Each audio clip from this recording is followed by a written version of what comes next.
you check the children? Show a little match sometimes. Hi, I'm Chucky. Wanna play? Sometimes. That is what You're gonna need a bigger boat. Hey everyone, welcome back to the Horror Show. I'm Cecil, Laird, here to do the next review of a film that just came out this weekend. This is a big weekend for films. We're reviewing 3 different films this weekend, and it would have been 4 had we not seen Strange Darling earlier and put out a review last week. But this time I'm here to talk about Blink Twice, which is directed by Zoe Kravitz, who is the daughter of Lenny Kravitz, and I think Lisa Bonet is the wife's name? But anyway, this is her directorial debut, and it is starring her husband. I don't think they're husband and wife, but she is dating Channing Tatum. They are together, and it stars him as well as Naomi Ackie, who is a wonderful actress that I don't know what else she's been in off the top of my head, but she did a really great job in this, as well as the young lady that was also in The Final Girls. Let me see. I've got her right here as well. Alia Shawkat. Let's go with Shawkat.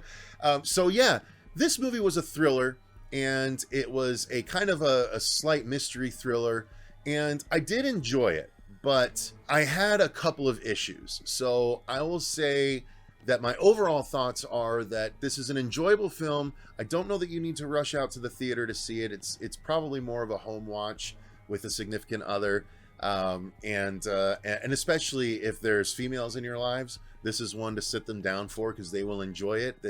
There is some female empowerment to this, which I love in movies. It's one of those where, you've been done wrong, you get your revenge kind of thing, and so that's fun. But my issue with the film is that it takes too long to get where we're going. It takes about 45 minutes before we get an indication of kind of what the real issue is. Like, we get little subtle hints here and there along the way in those first 45 minutes. But, technically movies turn, right, at a particular time. And at the turn, usually halfway through the movie, that's when it kind of becomes more interesting.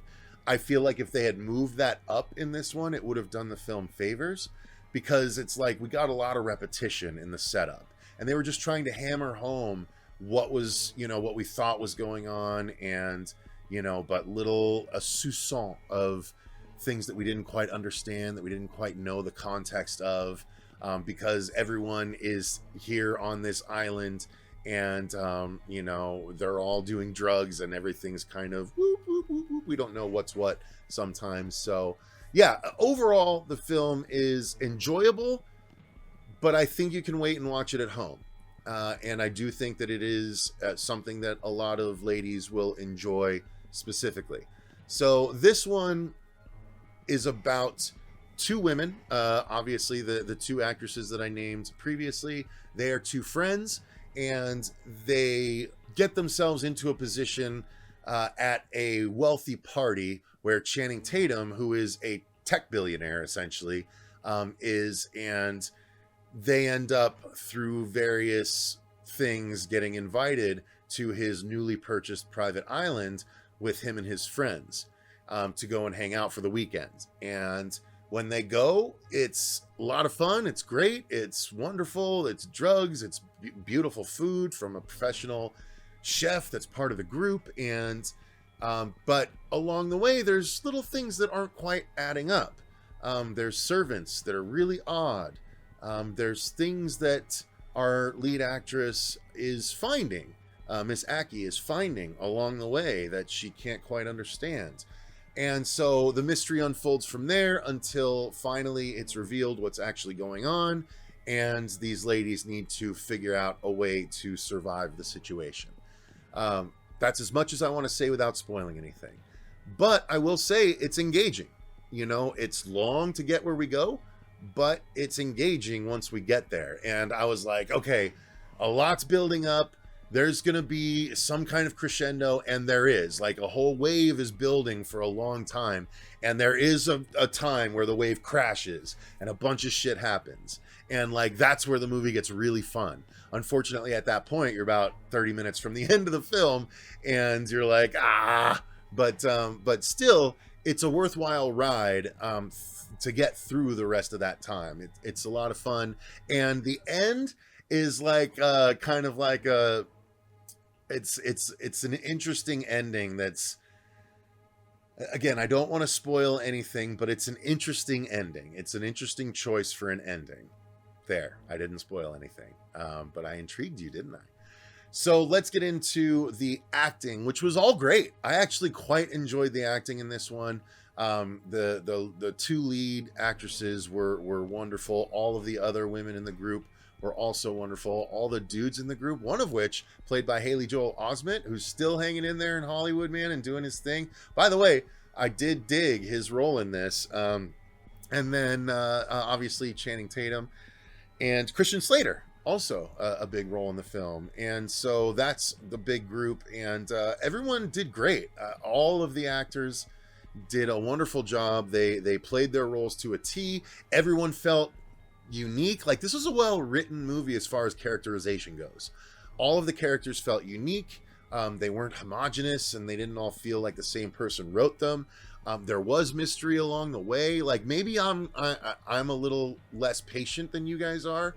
I actually did just get diagnosed with ADHD, so that might have played into this. That might play into my feeling about a lot of films at this point in my life.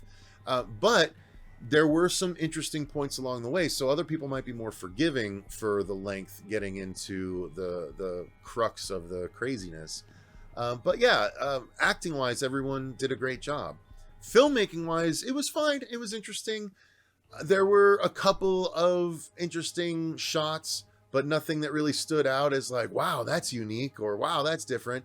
A lot of good close-ups, a lot of good utilization of camera to emphasize emotion, a lot of good perspective for emphasizing status and scariness and intimidation.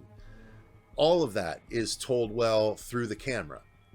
They did know their way around a camera as far as visual storytelling, in addition to script storytelling. Sound design wise, it was fine. It was great. It was pretty standard. It's not one that relies on like building ambient sound like a typical horror movie. It's a thriller. It's a straightforward thriller.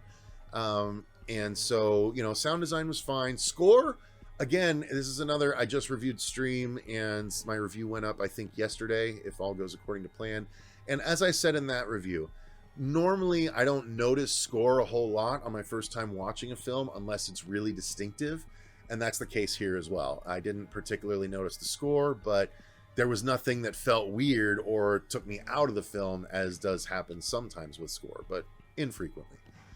And then as far as effects go, there's not a ton to speak of. There's some, and it's tastefully done. It's practical.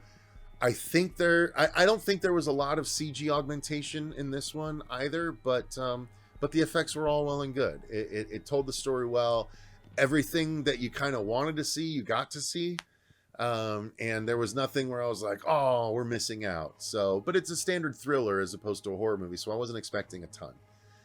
So yeah, I mean, guys, that's pretty much as I can say about this film without spoiling it. I think I covered basically everything there. But Blink Twice, it's a fun movie. It takes a while to get to the more fun stuff, but everyone is great. It's fun to see Channing Tatum do his heel thing. We don't get to see that a lot with him, and he does a great job with it.